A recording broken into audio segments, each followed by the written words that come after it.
Hello everyone, central government job അപ്ഡേറ്റിലേക്ക് എല്ലാവർക്കും സ്വാഗതം. അപ്പോൾ ഫസ്റ്റ് തന്നെ പറഞ്ഞോളട്ടെ, നമ്മുടെ ചാനൽ എന്ന് പറഞ്ഞാൽ മെയിനായിട്ടും സെൻട്രൽ ഗവൺമെൻറ് ജോബ് അപ്ഡേറ്റ്സുകളാണ് എപ്പോഴും തന്നുകൊണ്ടിരിക്കുന്നത്. അപ്പോൾ ഇന്നൊരു ദിവസം മാറ്റത്തിനായിട്ട് നിങ്ങൾ ശ്രദ്ധിക്കുക, ഫെഡറൽ ബാങ്ക് ഓഫ് ഇന്ത്യ എന്ന് പറയുന്നത് ഒരു പ്രൈവറ്റ് സെക്ടർ, ഇന്ത്യയുടെ തന്നെ ലീഡിംഗ് ആയിട്ടുള്ള ഒരു പ്രൈവറ്റ് സെക്ടർ ബാങ്ക് ആണ്. അപ്പോൾ അതിലേക്ക് ഒരു ഓപ്പർച്യൂണിറ്റി വിളിച്ചതുകൊണ്ട്, എക്സാം ഒന്നും ഇല്ലാതെ വിളിച്ചതുകൊണ്ടാണ് ഈ ഒരു നോട്ടിഫിക്കേഷൻ നമ്മൾ ചെയ്യാനായിട്ട് ഉദ്ദേശിക്കുന്നത്. അല്ലാണ്ട് നമ്മളെപ്പോഴും സെൻട്രൽ ഗവൺമെൻറ് ജോബ് അപ്ഡേറ്റ്സ് ആണ് നിങ്ങൾക്ക് തരുന്നത്. ആദ്യമായിട്ട് ഒരു പ്രൈവറ്റ് സെക്ടർ ബാങ്ക്, കാരണം ഇതിന്റെ ഒരു ആപ്ലിക്കേഷൻ എന്ന് പറയുന്നത് ഒരാഴ്ച മാത്രമേ ഉള്ളൂ. അതുകൊണ്ടാണ് നിങ്ങളെ എത്രയും പെട്ടെന്ന് അറിയിക്കാൻ വേണ്ടി ആ ഒരു കാര്യം ചെയ്യുന്നതേ ഉള്ളൂ. അപ്പോൾ നിങ്ങളത് താല്പര്യം ഉണ്ടെങ്കിൽ മാത്രമേ നിങ്ങൾ അപ്ലൈ ചെയ്യാവൂ. പ്രൈവറ്റ് സെക്ടർ ബാങ്ക് ആണെന്ന് മനസ്സിലാക്കി തന്നെ അപ്ലൈ ചെയ്യുക. കാരണം ഇത് ഫ്രഷേഴ്സിന് അപ്ലൈ ചെയ്യാനുള്ള ഒരു പോസ്റ്റ് ഉള്ളത് കൊണ്ടാണ് നമ്മളിതിൽ പറഞ്ഞു പോകുന്നത് കേട്ടോ. അപ്പോൾ അവർ ഹയറിംഗ് ചെയ്യുന്നത് എന്താണ്? IT ഓഫീസർ റിക്രൂട്ട്മെന്റ് ആണ്. അതുകൊണ്ടാണ് നമ്മൾ പറയാനായിട്ട് പോകുന്നത് കേട്ടോ. അപ്പോൾ അത് ജസ്റ്റ് ഒന്ന് ശ്രദ്ധിക്കുക. നിങ്ങളുടെ ക്വാളിഫിക്കേഷൻ ബേസിസിലാണ് നിങ്ങൾക്ക് ഈ ഒരു നോട്ടിഫിക്കേഷൻ എനിക്ക് അപ്ലൈ ചെയ്യാൻ പറ്റുന്നത്. അപ്പോൾ ഫെഡറൽ ബാങ്ക് എന്ന് പറയുന്നത് ഇന്ത്യയുടെ തന്നെ ലീഡിംഗ് ആയിട്ടുള്ള ഒരു പ്രൈവറ്റ് സെക്ടർ ബാങ്ക് ആണ്. Has announced it's recruitment notification for the position of IT officers. അപ്പോൾ നിങ്ങൾ IT ഒക്കെ പഠിച്ച് നിൽക്കുന്നവരാണെങ്കിൽ, നിങ്ങൾക്കറിയാലോ, മാസ്റ്റേഴ്സ് ഒക്കെ കഴിഞ്ഞ് നിൽക്കുന്നവർ, നിങ്ങൾക്ക് ഒരു ചാൻസ് ആണ് ശരിക്കും പറഞ്ഞാൽ ഈ IT കഴിഞ്ഞിട്ട് എന്ത് ചെയ്യണമെന്ന് അറിയാതിരിക്കുന്ന, അല്ലെങ്കിൽ എക്സ്പീരിയൻസ് വേണമെന്ന് ആഗ്രഹിക്കുന്നവരാണെങ്കിൽ ഇതൊരു എക്സ്പീരിയൻസ് ആയിക്കോട്ടെ എന്നുള്ള രീതിയിലാണ് നമ്മൾ പറഞ്ഞു പോകുന്നത് കേട്ടോ. അപ്പോൾ കൃത്യമായി ശ്രദ്ധിക്കുക. പ്രൈവറ്റ് സെക്ടർ ബാങ്ക് തന്നെയാണ്. നോട്ടിഫിക്കേഷൻ റിലീസ് ആയിട്ടുള്ളത് 19 ഫെബ്രുവരിയാണ്. ഫെബ്രുവരി 19 റിലീസായി. കണ്ടല്ലോ, closing date, last date apply കണ്ടല്ലോ 26 ഫെബ്രുവരി. കറക്റ്റ് പറഞ്ഞാൽ ഒരാഴ്ച സമയം മാത്രമേ അവർ എക്സ്റ്റെൻഡ് ചെയ്തിട്ടുള്ളൂ ആ ഒരു കാര്യത്തിന് വേണ്ടിയായിട്ട്. കാരണം ഒരാഴ്ചക്കുള്ളിൽ ആരൊക്കെ അപ്ലൈ ചെയ്യുന്നു അവരെ എത്ര പേരെയും സെലക്ട് ചെയ്യണം എന്നുള്ളൊരു പ്രൊസീജിയറാണ് അവരിപ്പോൾ എന്ത് ചെയ്തിരിക്കുന്നത്, നിലവിൽ വച്ചിരിക്കുന്നത്. അപ്പോൾ ആ ഒരു ഇതുള്ളത് കൊണ്ടാണ് നമ്മൾ നിങ്ങളെ അടുത്ത് പറയാനായിട്ട് ഉദ്ദേശിക്കുന്നത്. അപ്പോൾ 19 ഫെബ്രുവരിയിലും 26 ഫെബ്രുവരിക്കും ഇടയിലാണ് നിങ്ങളിത് അപ്ലൈ ചെയ്യേണ്ടത്. അപ്പോൾ ഹൂ ക്യാൻ അപ്ലൈ എന്നുള്ളൊരു കാര്യമാണ് പറയുന്നത്. 1/2/2025 അതാണ് ടാർഗറ്റ് ലൈൻ. 1/2/2025 നിങ്ങളുടെ കയ്യിൽ ഈ സർട്ടിഫിക്കറ്റ് ഉണ്ടോ, നിങ്ങൾക്ക് അപ്ലൈ ചെയ്യാം എന്നുള്ളൊരു കാര്യമാണ് പറയുന്നത് കേട്ടോ.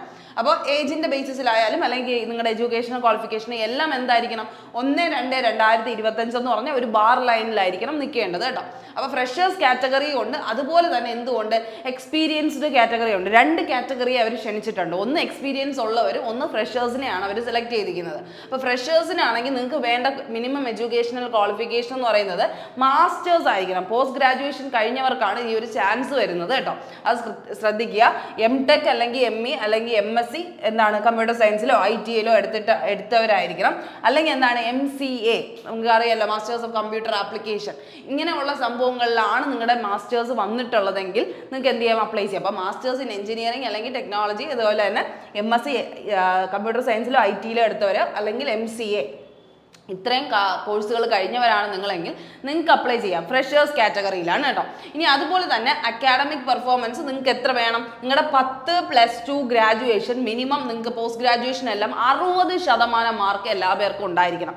60% മാർക്കിലാണ് നിങ്ങളുടെ അക്കാഡമിക് പെർഫോമൻസ് എങ്കിൽ നിങ്ങൾക്ക് എന്ത് ചെയ്യാം, അപ്ലൈ ചെയ്യാം. 10ാം ക്ലാസ് തൊട്ടേ നിങ്ങൾക്ക് 60% മിനിമം മാർക്കായിട്ട് ഉണ്ടാവണം. ഓക്കെ. ഇനി ഏജ് 60% കേട്ടോ.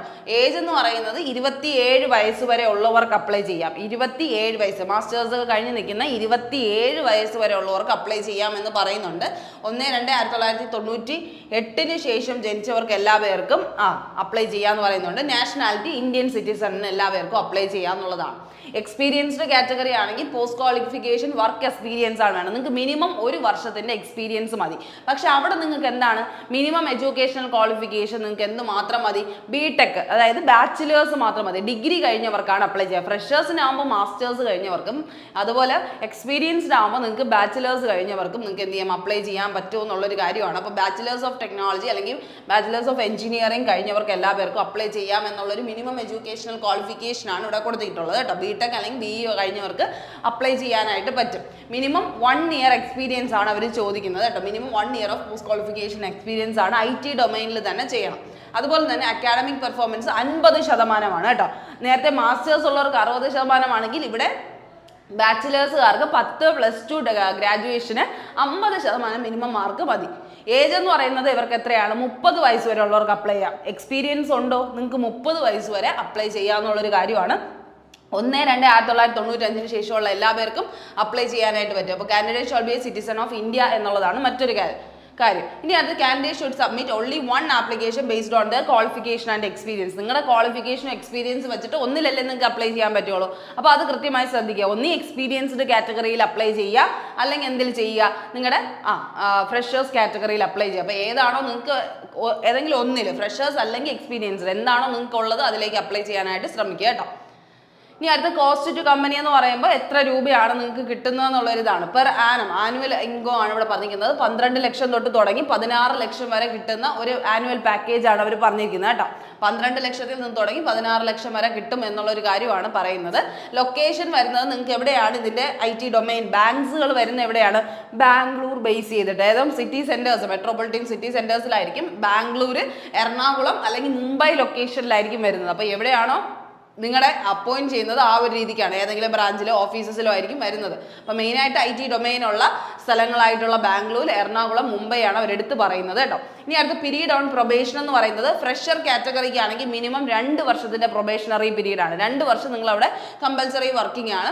അതേസമയം എക്സ്പീരിയൻസ്ഡ് കാറ്റഗറിക്ക് 1 വർഷത്തിന്റെ പ്രൊബേഷണറി പീരീഡ് ആണ് പറയുന്നത് കേട്ടോ. അത് കഴിഞ്ഞ് നിങ്ങൾ സ്കെയിൽ 1 ഓഫീസേഴ്സ് ആയിട്ട് മാറുകയാണ് ചെയ്യുന്നത്. ഓക്കെ, അപ്പോൾ അതൊന്ന് ശ്രദ്ധിക്കുക. പീരീഡ് ഓൺ പ്രൊബേഷൻ ശ്രദ്ധിക്കുക.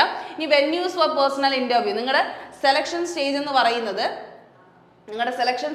പറയുന്നത് process of federal bank IT officer recruitment 2 consist of the following stages. നിങ്ങളുടെ ആപ്ലിക്കേഷൻ ഷോർട്ട് ലിസ്റ്റിംഗ് ആണ്. നിങ്ങൾക്ക് എക്സാം എഴുതേണ്ട ആവശ്യമില്ല. നിങ്ങളുടെ എഡ്യൂക്കേഷൻ ക്വാളിഫിക്കേഷൻ അനുസരിച്ച് നിങ്ങൾ എന്ത് ചെയ്യുകയാണ്, നിങ്ങളുടെ ആപ്ലിക്കേഷൻ അവർ തിരഞ്ഞെടുത്ത് ഷോർട്ട് ലിസ്റ്റ് ചെയ്യുകയാണ് ചെയ്യുന്നത്. ഷോർട്ട് ലിസ്റ്റ് ചെയ്തതിന് ശേഷം ഒരു പേഴ്സണൽ ഇന്റർവ്യൂ കണ്ടക്ട് ചെയ്യും. ആ പേഴ്സണൽ ഇന്റർവ്യൂയുടെ സ്ഥലങ്ങളാണ് അവിടെ പറഞ്ഞിട്ടുള്ളത്. അത് കഴിഞ്ഞിട്ട് ഒരു ഫൈനൽ സെലക്ഷൻ. നിങ്ങളുടെ ഇന്റർവ്യൂ ബേസിസിലാണ് നിങ്ങളെ സെലക്ട് ചെയ്യുന്നത് കേട്ടോ. ഇന്റർവ്യൂ ബേസിസിലാണ് നിങ്ങൾ സെലക്ട് ചെയ്യുന്നത്. അതിന്റെ വെന്യൂ ആണ് ദൈ കൊടുത്തിരിക്കുന്നത്. ബാംഗ്ലൂർ, ചെന്നൈ, ഡൽഹി, എറണാകുളം, കൊൽക്കത്ത, മുംബൈ. നമുക്ക് ട്രിവാൻഡ്രത്ത് സെന്റേഴ്സ് ഇല്ല. എവിടെയാണുള്ളത്, എറണാകുളത്താണ് വരുന്നത് കേട്ടോ. പിന്നെ ചെന്നൈ, ബാംഗ്ലൂരൊക്കെയാണ് വരുന്നത്. അതൊന്ന് ശ്രദ്ധിക്കുക. പേഴ്സണൽ ഇന്റർവ്യൂ അപ്പോൾ നിങ്ങൾ അവിടെ പോയി ചെയ്യേണ്ട ആവശ്യം വരും. ആപ്ലിക്കേഷൻ ഫീസ് നിങ്ങൾ അഥവാ ഇതിനു വേണ്ടി അപ്ലൈ ചെയ്യാൻ ആഗ്രഹിക്കുന്നുണ്ടെങ്കിൽ മനസ്സിലാക്കിക്കോളാം. ജനറൽ OBC EWS കാറ്റഗറിക്ക് 800 രൂപയും SC ST PWD കാൻഡിഡേറ്റ്സിനാണെങ്കിൽ 400 രൂപയാണ് പറയുന്നത് കേട്ടോ. അപ്പോൾ അതൊന്ന് കൃത്യമായി ശ്രദ്ധിച്ചോളൂ. ജനറൽ OBCക്ക് 800 രൂപയും SC ST PWDന് 400 ആണ്. നിങ്ങൾ കൃത്യമായി മനസ്സിലാക്കിയിട്ട് മാത്രം അപ്ലൈ ചെയ്താൽ മതി. ചാടിക്കയറി അപ്ലൈ ചെയ്യണമെന്നല്ല. പക്ഷെ ഒരാഴ്ചത്തെ ടൈമേ ഉള്ളൂ. നിങ്ങൾ ചിന്തിക്കുക. നിങ്ങൾക്ക് പ്രൈവറ്റ് സെക്ടറിൽ വർക്ക് ചെയ്യാൻ താല്പര്യം ഉണ്ടെങ്കിൽ മാത്രം എന്ത് ചെയ്യുക, അപ്ലൈ ചെയ്യുക. ഇല്ലെങ്കിൽ എന്ത് ചെയ്യുക, വേണ്ടെന്ന് വയ്ക്കുക കേട്ടോ. അപ്പോൾ ഇത്രയും IT ഡൊമൈൻസിലേക്കാണ് അവരിപ്പോൾ എന്ത് ചെയ്തിരിക്കുന്നത്, ഫോക്കസ് ചെയ്ത് വിളിച്ചിട്ടുള്ളത് കേട്ടോ. Data scientist, develop engineer, business analyst, iOS developer, .NET developer, RPA developer, അങ്ങനെയുള്ള സിസ്റ്റം അഡ്മിനിസ്ട്രേറ്റർ തുടങ്ങിയുള്ള മറ്റു പോസ്റ്റുകളാണ് എന്ത് ചെയ്തിരിക്കുന്നത്. ഇത്രയും IT ഡൊമൈൻസ് ആണ് അവരിപ്പോൾ എന്ത് ചെയ്തിരിക്കുന്നത്, വിളിച്ചിട്ടുള്ളത്. അപ്പോൾ നിങ്ങൾക്ക് ഫ്രഷേഴ്സിനും ഇതിലേക്കൊക്കെ അപ്ലൈ ചെയ്യാമെന്നുള്ളൊരു കാര്യം ആലോചിക്കുക കേട്ടോ. അപ്പോൾ അങ്ങനത്തെ ഒരു സംഭവമാണ് വന്നിട്ടുള്ളത്. ആപ്ലിക്കേഷൻ നമ്മൾ പറഞ്ഞു, ഷോർട്ട് ലിസ്റ്റ് ചെയ്യുന്നു, ഇന്റർവ്യൂ, ഫൈനൽ സെലക്ഷൻ ആണ്. ഇനി എലിജിബിൾ കാൻഡിഡേറ്റ്സിന് അപ്ലൈ ചെയ്യാൻ താല്പര്യമുണ്ടെങ്കിൽ നിങ്ങൾ വെബ്സൈറ്റ് ഏത് ഒഫീഷ്യൽ വെബ്സൈറ്റ് ആയിട്ടുള്ള www.federalbank.co.in എന്ന് പറയുന്ന വെബ്സൈറ്റിൽ കയറുമ്പോൾ തന്നെ അതിൽ കരിയർ സെക്ഷൻ അല്ലെങ്കിൽ റിക്രൂട്ട്മെന്റ് ടാബ് ഉണ്ടായിരിക്കും കേട്ടോ. For IT officer scale 1 link അവിടെ കൊടുത്തിരിക്കും.